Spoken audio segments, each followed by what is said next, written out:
샬롬. 삼국지 4권 첫 번째. 살아서는 한의 충신, 죽어서는 한의 귀신. 살아서는 한의 충신, 죽어서는 한의 귀신. 유비가 떠난 뒤 국구 동승은 밤낮 없이 왕자 복에 무리와 조조 죽일 일을 의논했으나 마땅한 계책이 나오지 않았다. 그럭저럭 건한 4년도 가고 이듬해 정초가 되었다. 그렇게 보아서 그런지 조화 때에 조조가 전보다 더욱 교만하고 횡포하게 구는 꼴을 보자 동승의 분한 마음은 그대로 병이 되었다. 헌재는 동승이 병들어 누웠다는 말을 듣자 대위를 먼저 보내 치료하게 했다. 그 대위는 낙양 사람으로 성이 길이요 이름은 대, 자가 칭평이었는데 사람들은 흔히 길병이라 불렀다. 동승의 집에 이르러 약을 짓고 병을 다스리는데 잠시도 동승의 곁을 떠나지 않고 정성을 다했다. 동승의 병이 원래 마음의 병이라 아픈 중에도 길고 짧은 단식이 끊이지 아니했다. 길병은 크게 이상하다고 여겼으나 감히 까닭을 묻지 못한 채 보름이 지났다.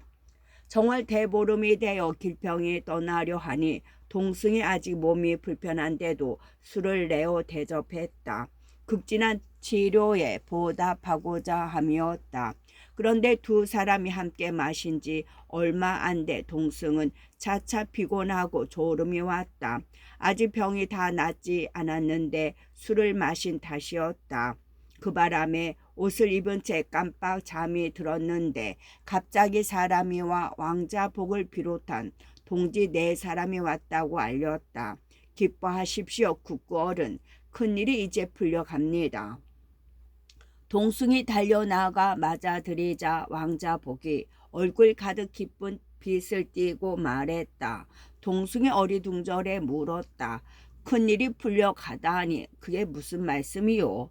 유표와 원수가 연결하여 50만 대군을 일으킨 뒤 10갈래로 나누어 허두로 몰려오고 있다고 합니다. 또 마등도 한수와 연결하여 서량군 72만을 일으키고 북쪽에서 밀고 내려오고 있습니다.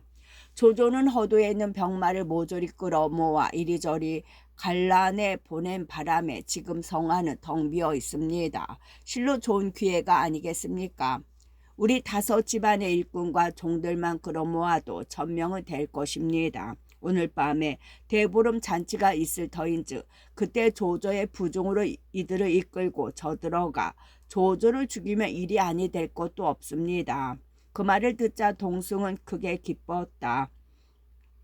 곧 집안에서 힘골게나 쓰는 장정들은 노복과 인척을 가리지 않고 모조리 불러 모아 병장기를 나누어 준 뒤 밤이 오기를 기다려 자신도 갑옷 입고 창을 든 채 말 위에 올랐다. 그리고 약속한 대로 내문 앞에서 다른 동지들과 함께 만나 일시에 조조의 부중으로 향했다. 조조의 집 앞에 이르자 동승은 몸소 손에 보검을 잡고 똑바로 뛰어들었다. 후당에 이르니 크게 잔치를 벌이고 있는 조조가 보였다. 역적 조조는 달아나지 마라. 동승은 그렇게 외치며 달려가 한 칼로 조조를 죽인 뒤 닥치는 대로 베어 넘겼다. 하지만 잠시 후 문득 깨어보니 한바탕 꿈이었다. 술을 마시다 조는 걸 보고 길평이 그대로 보고만 있었는데 그 사이 마음속에 응어리가 꿈으로 나타난 모양이었다.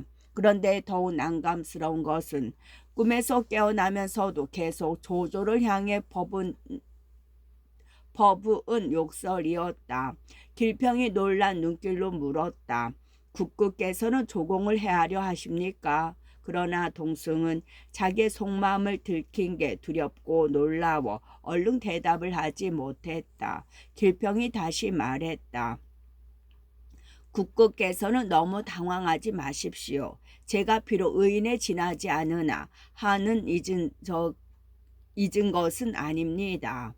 며칠 동안 곁에 있으면서 국구께서 연신 단식하시는 소리를 들었지만 차마 그 까닭을 묻지 못했는데 이제 꿈속에서 하시는 소리를 들으니 대강 짐작이 갑니다.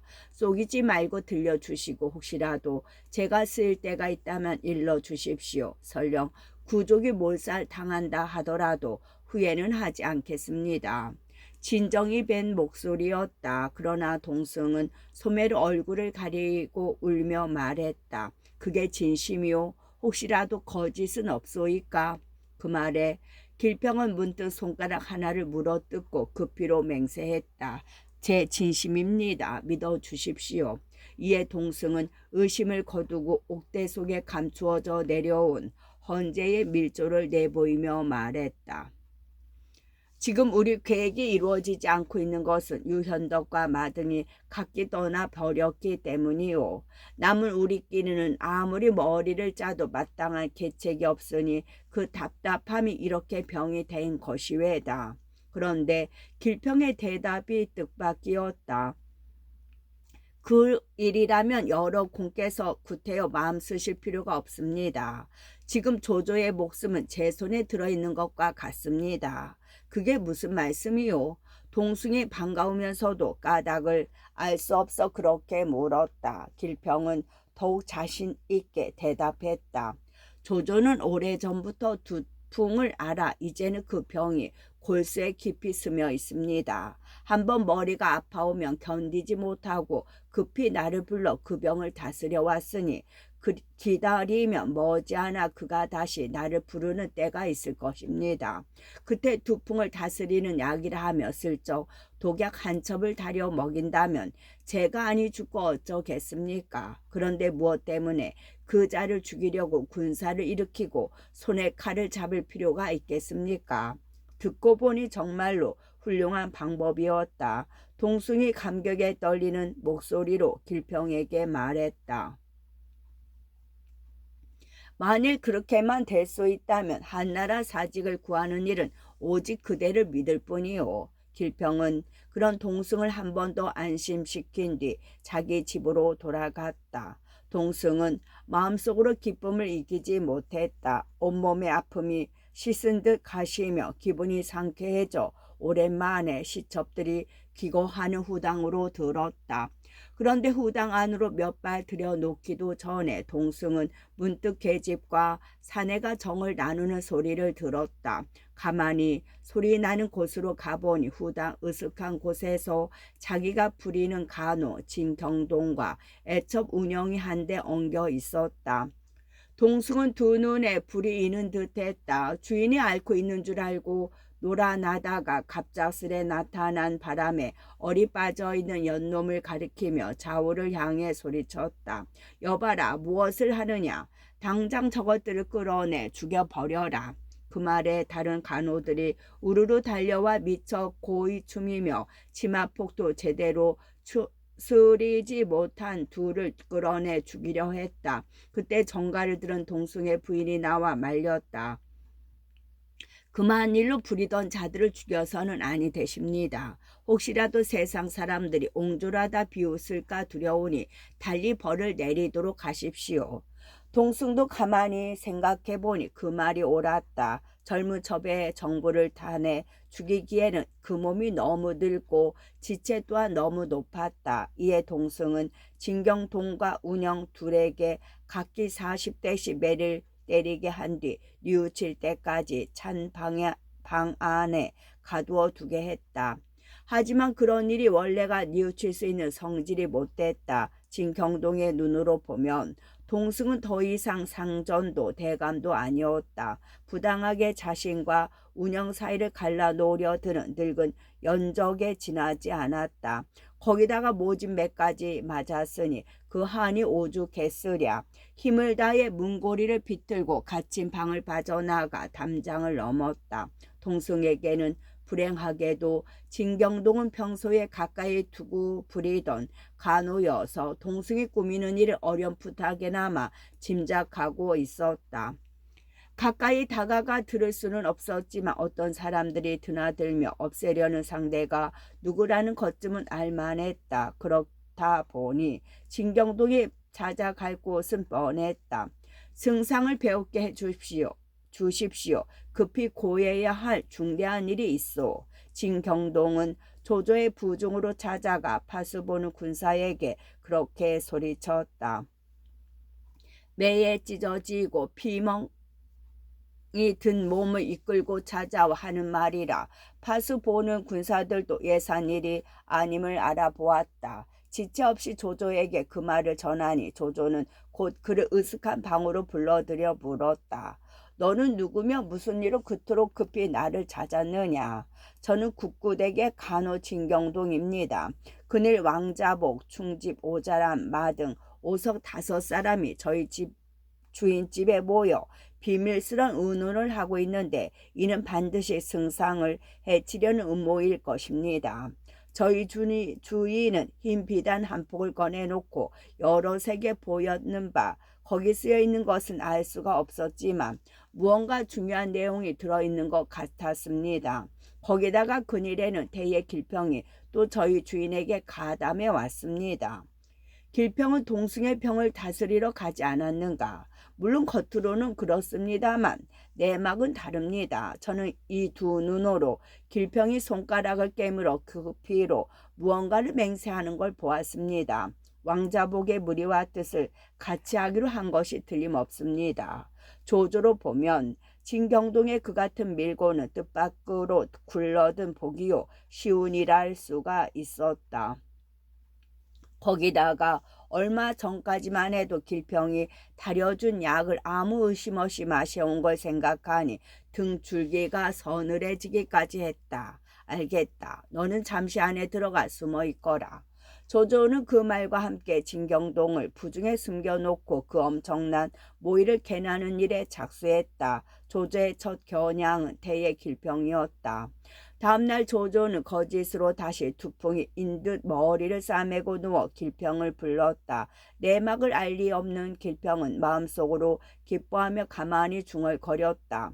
이제 이 역적놈이 죽을 때가 되었구나. 그러고는 두풍을 다스리는 약 외에 독약을 한 첩 지어 가지고 조조의 부중으로 들어갔다. 침상에 들어 누워있던 조조는 길평이 들어오자 얼른 약을 올리기를 재촉했다. 길평은 더욱 신이 났다. 이 병은 약 한 첩이면 다스릴 수 있습니다. 잠깐만 기다리십시오. 그렇게 말하고 약탕기를 가져오게 하여 조조 앞에서 약을 다렸다. 두풍을 다스리는 약이 거짓판 다려졌을 무렵 길평은 다시 독약을 남몰래 당기에 넣은 다음 스스로 약그릇을 받쳐들고 조조에게 갔다. 조조는 이미 그 약이 독이 든 걸 아는 터라 짐짓 마시기를 미루었다.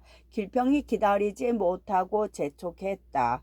뜨거울 때 마시고 땀을 한번 빼시면 곧 나으실 것입니다. 식기 전에 어서 드십시오. 그러나 조조는 약을 마시는 대신 선뜻 몸을 일으키며 엉뚱한 소리를 했다. 그대도 책을 읽었을 것이니 또한 예의를 알 것이요. 임금이 병이 나서 약을 마실 때는 신하가 먼저 맛을 보며 아비가 병이 나서 약을 마시게 될 때는 자식이 먼저 맛본다는 말이 있지 않소. 그대는 내게 배나 가슴처럼 가까운 사람이니 먼저 맛을 본 다음 내게 올리는 게 어떻겠소. 그 말을 듣자 비로소 길평은 일이 이미 새어나간 걸 알았다. 자기를 매섭게 내려보는 조조도 두풍을 앓고 있는 사람은 아니었다. 약이란 병을 낫게 하면 되는 것이지 구태여 다른 사람에게 맛보일 필요가 어디 있겠소. 그 말과 함께 길평도 몸을 일으켜 약사발을 조조의 귀에다 쏟으려 했다. 귀로 쏟아 부어도 사람을 죽일 수 있는 맹독이 들어있는 약인 가닥이었다. 이미 모든 걸 알고 있는 조조가 가만히 서서 당할 리가 없었다. 손으로 약사발을 밀쳐내니 약이 땅바닥에 쏟아져 버렸다. 그러나 독이 맹렬한지 약물이 떨어진 곳은 벽돌이 다 갈라질 정도였다. 길평과 약사발을 가지고 옥신각신하느라 조조가 미처 명을 내리기도 전에 좌우에서 조조를 호위하던 무사들이 우르르 달려나와 길평을 끌어내렸다. 내가 병을 핑계로 특히 네 놈을 시험하여 보았다. 과연 너는 나를 해칠 마음이 있었구나. 길평을 개화에 꿀린 뒤에야 비로소 정신을 가다듬은 조조가 입을 열었다. 그러고는 좌우를 돌아보며 호련 매서운 목소리로 영을 내렸다. 후원의 형틀을 차리고 이놈을 그리로 끌고 가라. 그리고 젊고 날랜 장정과 옥졸 20을 뽑아 나를 돕게 하라. 이제부터 내가 친히 이놈의 입을 열게 하리라. 그 영에 따라 무사들이 길병을 묶어 후원에 이르렀을 때 조조는 이미 그곳에 있는 정자에 자리 잡고 앉아 있었다. 조조의 살깃 띈 표정에 비해 길병의 얼굴은 아무런 변화가 없었다. 조금도 겁을 먹거나 두려워하는 사람의 얼굴이 아니었다. 생각건대 너는 한낱 의인으로 어찌 감히 독을 쳐서 나를 해칠 생각을 했겠느냐. 반드시 너를 꼬드겨 내게 보낸 자가 있을 것이다. 네가 그 자를 가르쳐 준다면 너를 용서해 주겠다. 대답하라. 그게 누구냐? 조조가 싸늘히 웃으며 물었다. 길평이 오히려 노한 목소리로 조조를 꾸짖었다. 너는 임금을 속이고 업신여기는 역적놈이다. 천하의 모든 사람이 너를 죽이려 하고 있거늘 어찌 나 혼자 그래서는 안 된다고 하느냐. 입이 있다고 함부로 말하는 법이 아니다. 살이 찢어지고 뼈가 부스러진 뒤에 바른 말을 하느니보다 지금 말하라. 누구냐? 너를 부추겨 이리로 보낸 자는? 조조가 여전히 싸늘한 미소로 되물었다. 길평은 한층 거세게 대답했다. 내가 스스로 너를 죽이고자 하였거늘 너는 어찌 다른 사람이 시켜서 한 일이라 하느냐. 이제 그 일이 들어버렸으니 내게는 오직 죽음이 있을 뿐이다. 어서 나를 죽여라. 그 말에 조조도 더 참지 못했다. 노환 눈으로 길병을 쏘아 보다가 엄하게 소리쳤다. 여봐라. 이놈이 입을 열 때까지 몹시 쳐라.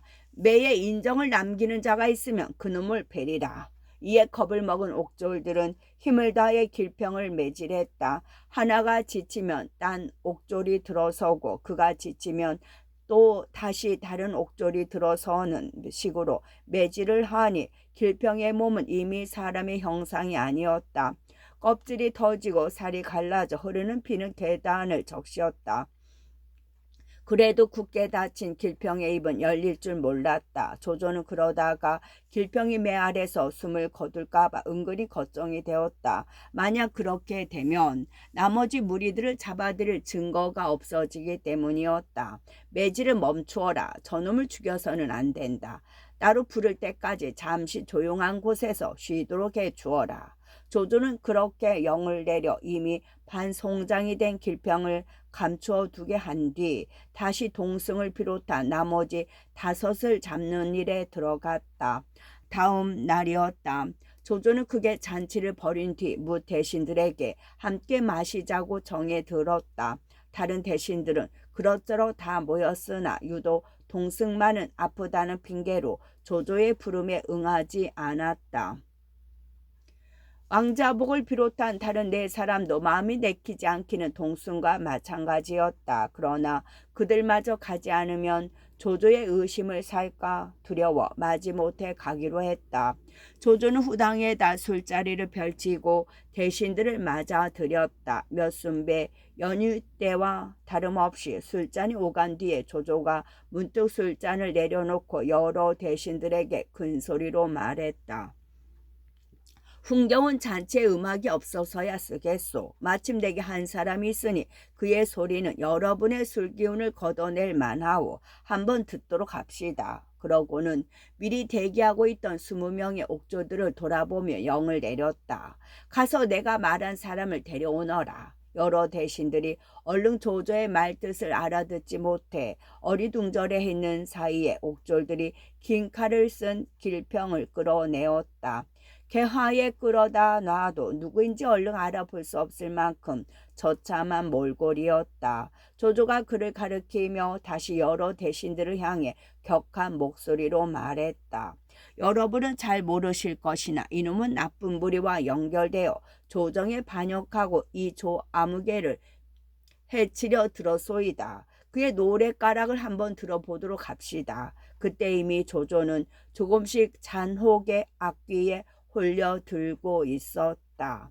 그러나 한편으로는 여럿 앞에서 길평을 자기에게 거역한 자가 겪어야 할 고통의 본보기로 삼으려는 뜻도 있었다. 얼른 자기의 말뜻을 알아차리지 못하고 있는 옥졸들에게 차갑게 영을 내렸다. 뭣들 하느냐? 저놈의 한 가닥 뽑도록 매질을 해라. 그러자 옥졸들은 여러 대신들이 보는 앞에서 사정없이 매질을 시작했다.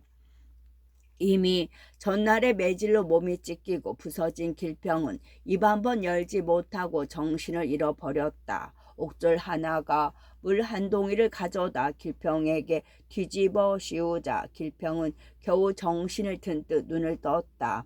하지만 조조가 잔혹에 악귀에 조금씩 홀려들고 있다면 길평은 이미 분노의 저주의 화신으로 변해 있었다. 정신을 차리기 무섭게 두 눈을 부릅뜨고 이를 갈며 조조에게 욕설을 버부어댔다. 조조 이 역정놈아, 어서 나를 죽이지 않고 무얼 기다리고 있느냐. 조조가 눈도 깜짝하지 않고 차갑게 웃으며 이죽거렸다. 듣자 하니 함께 반역을 꾀한 자가 먼저 6이 있다 더구나. 그렇다면 너까지 합쳐 7이 되느냐 이 역정놈아. 어찌 너를 죽이고자 하는 이가 7뿐이겠느냐. 이름을 대라. 그렇다면 네 놈을 살려주겠다. 천하의 무사람이 모두 나와 뜻을 함께한 이들이다. 어찌 일일이 그 이름을 댈 수 있겠느냐. 길평은 조금도 움츠려드는 기색 없이 조조를 꾸짖고 욕했다. 그 자리에 와 있던 왕자복과 나머지 3사람도 그 광경을 보았다. 애써 태어난 체하며 서로 눈짓만 보고 있어도 몸은 바늘방석에 앉은 듯했다. 조조는 한편으로는 때리게 하고 한편으로는 성난 물음을 계속했다. 그러나 길평은 떨클 만큼도 용서를 구하려는 뜻을 보이지 않았다. 아무래도 그로부터 함께 모의한 자들의 이름을 들을 수 없으리라 판단한 조조는 다시 길평을 끌어내도록 했다. 노랫가락은커녕 욕설과 꾸짖음에 피가 튀고 살점이 찢기는 광경을 보게 되니 잔치가 흥겹게 이어질 리가 없었다. 오래전에 잔치는 어둡고 무거운 분위기에 눌려 끝났고 여러 대신들은 자리를 뜨기 시작했다. 내부는 잠시 여기에 더 머무시오. 밤에 또 좋은 잔치가 있을 것이오. 뜸을 보아 자리를 뜨려는 왕자복과 중집, 오서, 오자란 4사람을 조조가 좋은 말로 붙들었다. 이미 혼이 반이라 나간 그들이었으나 그 총중에도 억지로 가겠다면 조조의 의심을 살까 두려웠다. 길평이 입을 떼지 않은 것을 다행으로 여기며 마지못해 그곳에 머물렀다. 잠시 후 조조가 다시 천연덕스런 얼굴로 그들 넷에게 물었다. 원래는 서로 오고 감이 없었던 네 분께서 무슨 일로 서로 오가며 의논을 맞추고 있소이까? 특히 여기 네 분과 동승이 함께 모여 의논하는 것은 어떤 일이오? 별로 대단한 일은 아닙니다. 황망한 가운데도 왕자복이 얼른 말을 둘러댔다. 그러자 조조가 비웃듯 다시 물었다. 그렇다면 흰 비단에 쓰여진 글은 무엇이오? 왕자복을 비롯한 4사람은 더욱 놀랐다. 나름대로 둘러댄다고 둘러대지만 이미 수작이 서로 어긋나고 어지러운 기색이 뚜렷했다. 그러나 조조는 거기에 그치지 않았다. 돌연 매서운 눈길이 되어 차갑게 내뱉었다. 너희가 꼭 한 사람을 더 보아야 바른 말을 하겠느냐? 그러고는 옥조를 시켜 그때까지 부중에 감춰두었던 진경동을 데려오게 했다. 네가 어디 있다가 여기로 왔느냐? 왕자복이 섬뜩한 가운데도 꾸짖듯 진경동에게 물었다. 동승의 집을 자주 드나들다 보니 언젠가 동승이 곁에 두고 부리는 종이라 얼굴을 알아보게 된 것이었다. 그러나 진경동은 그 물음을 들은 채도 않고 뻣뻣하게 대답했다. 당신들은 사람들의 눈을 피해가며 한 곳에 모여 무언가를 함께 쓰지 않았소. 내가 그것을 모두 보았는데도 아니라 하시겠소. 이미 상전의 친구들을 대하는 종놈의 태도가 아니었다. 그제서야 왕자복도 일이 어디서부터 꼬였는지를 알만했다. 그도 동승에게서 진경동과 운영의 일을 들은 적이 있었다. 동승이 별로 대수롭지 않게 말하기에 그도 그저 상전에게 죄를 지은 종놈 하나가 멀리 달아난 것이려니 여겼는데 뜻밖에도 그가 조조의 부중에서 나타난 것이었다.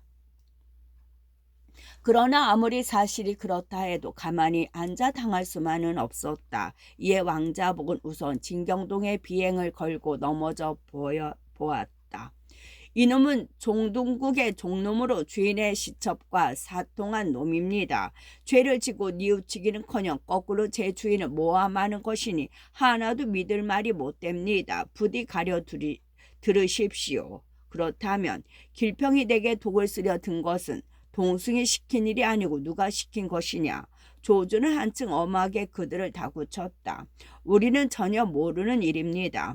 왕자복을 비롯한 네 사람은 입을 모아 부인했다. 조조가 그런 그들을 한 번 더 얼러댔다.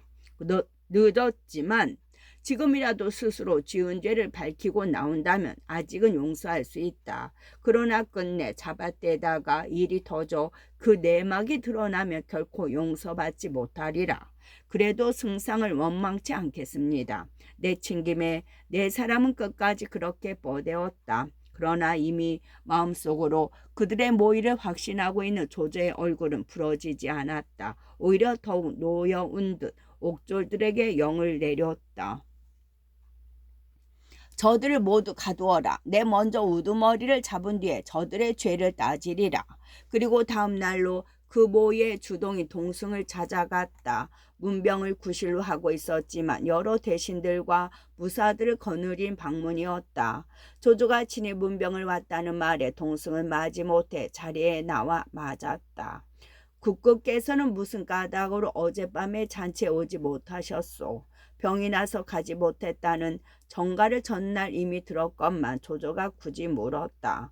동승으로서는 새삼 묻는 그의 태도에서 심상찮은 기색을 느꼈으나 이제 와서 말을 바꿀 수도 없는 노릇이었다. 대단찮은 병이 아직 낫지 않아 함부로 문 밖을 나설 수 없었습니다. 그건 분명 나라를 근심하는 병일게요. 그렇지 않으시오? 조조가 동승의 말을 비꼬듯 말했다. 동승도 놀랐다. 자기 속을 들여다본 듯한 조조의 물음에 잠시 할 말을 잊고 있는데 조조가 다시 싸늘한 음성으로 물었다. 국국께서는 길평의 일을 아시오? 길평의 일이라니요? 저는 알지 못하는 일입니다. 동승은 가슴이 뜨끔했으나 황급히 잡아뗐다. 조조가 더욱 싸늘한 미소로 빈정거렸다. 모르시다니? 국국께서 어찌 그 일을 모르실 리가 있소이까? 그러더니 좌우를 불러 소리쳤다. 어서 그 자를 국국께로 끌고 오너라. 기습과도 같이 급작스런 방문을 받은 동승으로서는 그대로 경과를 기다릴 수밖에 없는 형편이었다. 잠시 후 옥졸들이 이미 두 차례의 매질로 걸음조차 제대로 떼어놓지 못하는 길평을 떼밀고 들어왔다. 그러나 부서지고 더진 몸에 비해 정신은 아직도 꿋꿋했다. 조조 이 역전놈아, 이제 또 무슨 수작을 부려드느냐. 어서 빨리 나를 죽여라. 길평은 개하에 이르기 무섭게 다시 조조를 꾸짖기 시작했다. 그러나 조조는 길평의 말은 들은 채도 않고 동승을 향했다. 이놈과 왕자복을 비롯한 네 사람이 조정을 거역하고 나를 해치려 하였소. 모두 잡아 거두어 두었으나 아직 한 사람이 더 남았다는구려. 나는 이놈에게 나머지 한 사람 이름을 대도록 하려 하오. 그리고 비로소 길평을 향했다. 누가 너더러 나에게 독약을 먹으려 하더냐. 어서 빨리 대답하라. 나는 이미 다 알고 있다. 이제 와서 뻗대 보아야 네 살과 뼈만 상할 뿐이다. 하지만 길평은 더욱 소리 높여 조조를 꾸짖을 따름이었다. 하늘이 나에게 가서 역적을 주기를 하였다. 누가 달리 내게 그걸 시킬 사람이 있겠느냐. 아직도 정신을 차리지 못하는구나. 매 아래서 죽더라도 나를 원망치 말라. 조조가 다시 얼굴 가득 노기를 띠고 길평을 쏘아 보더니 그 말과 함께 옥졸들에게 영을 내렸다. 저놈이 바른 대로 말할 때까지 매우 쳐라. 그 말에 이어 모진 매가 이미 성한 곳 없는 길평의 몸에 또다시 쏟아졌다. 앉아서 보고 있는 동승의 가슴은 칼로 에이는 듯했다. 당장 달려나가 실토하고 그의 고통을 덜어주고 싶었지만 아직 못다한 그일을 생각하니 그럴 수도 없었다. 조조가 잠시 매질을 멈추게 하고 다시 얼음장 같은 목소리로 길평에게 물었다. 너는 원래 손가락이 10개였다. 그런데 어째서 지금 9개만 남았느냐? 그 하나를 역적놈을 죽이겠다는 맹세의 표시로 물어뜯었기 때문이다. 그 역적놈이 바로 너다. 길평이 서슴없이 대답했다. 조조도 더는 참지 못했다. 길평의 저항보다 훨씬 격렬한 잔혹과 가학의 열정에 빠져 옥졸들에게 소리쳤다. 저놈의 남은 9손가락을 모두 잘라버려라. 누구의 말이라 어기겠는가. 옥졸들이 지체 없이 받은 영을 시행하니 동승의 뜰 안에서는 곧차마 눈뜨고 볼 수 없는 광경이 벌어졌다. 옥졸들의 칼날 아래 길평의 손은 마침내 손바닥만 남게 되고 말았다. 네 남은 9손가락을 모두 자른 것은 맹세한다는 게 어떤 것인가를 네게 가르쳐 주기 위함이었다. 이제 알겠느냐? 조조가 길평을 향해 앞귀같이 이죽거렸다. 그러나 길평의 기백은 여전했다. 이글거리다 못해 푸른빛까지 도는 눈길로 조조를 노려보며 대꾸했다. 까지 손가락이 없다면 그만인 줄 아느냐. 아직 입이 있으니 네 고기를 씹을 수 있고 혀가 있으니 네 죄를 꾸짖을 수 있다. 그렇다면 그것도 없애주지. 조조는 완여운이 살기에 찬 음성으로 그렇게 내뱉더니 다시 옥졸들에게 명을 내렸다. 저놈의 혀를 잘라내고 입을 부수어 버려라. 결국 길평의 굽힐 줄 모르는 정신은 인간에 연출할 수 있는 잔혹의 극치를 조조에게서 이끌어내고 말았다. 옥졸들이 다시 칼과 망치를 가지고 길평에게로 다가갔다. 그런데 이상한 것은 길평이었다.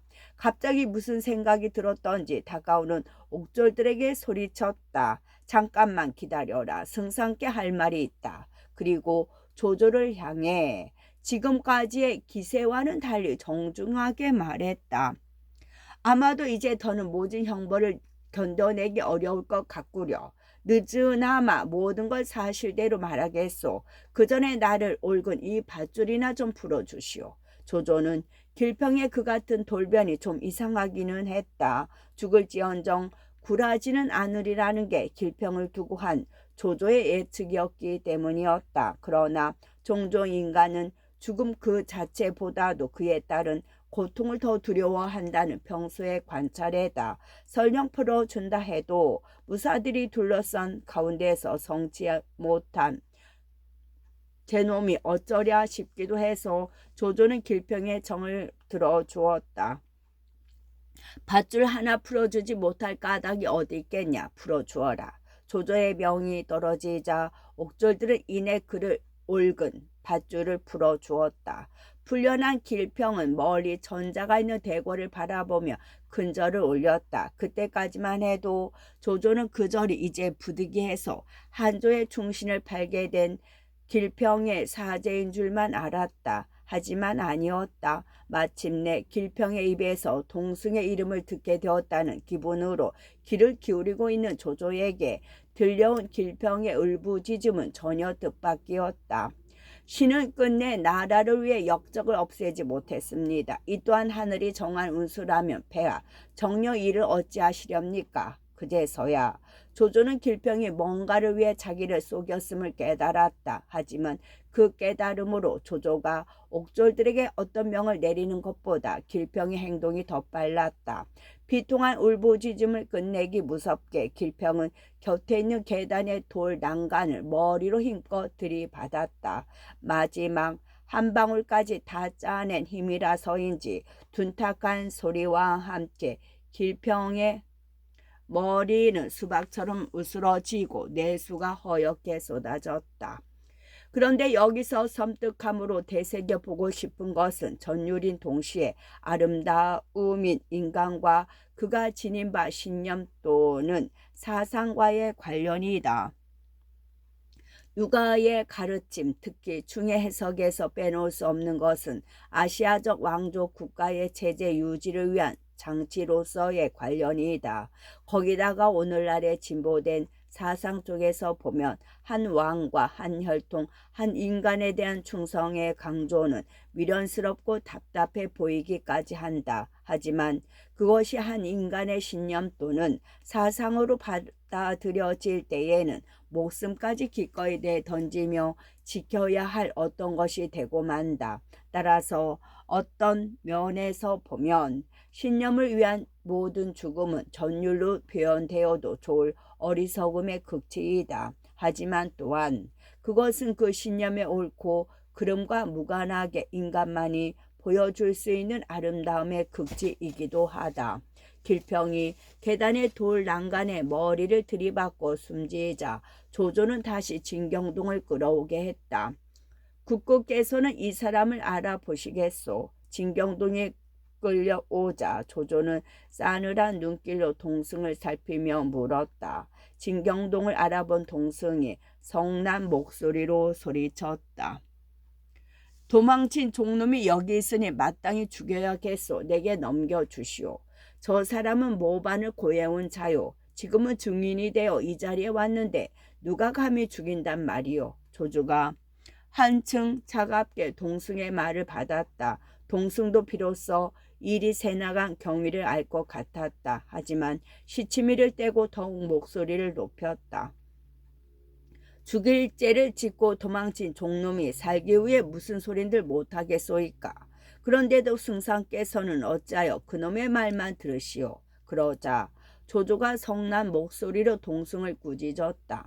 왕자복의 무리가 이미 사로잡혀 와 있다. 모두 실토를 해 증거가 뚜렷한데 너는 어찌하여 끝까지 잡아떼려 하는가. 그러고는 다시 좌우를 향해 소리쳤다. 이 늙은이를 끌어내고 그가 묵던 방을 뒤져라. 조조의 그 같은 명이 떨어지자 군사들이 우르르 달려나와 한패는 동승을 묶고 한패는 동승이 누워있던 방을 뒤지기 시작했다. 오래전에 옥대에 숨겨져 있던 전자의 밀조와 거사에 가담할 사람들의 이름이 적힌 의장이 나왔다.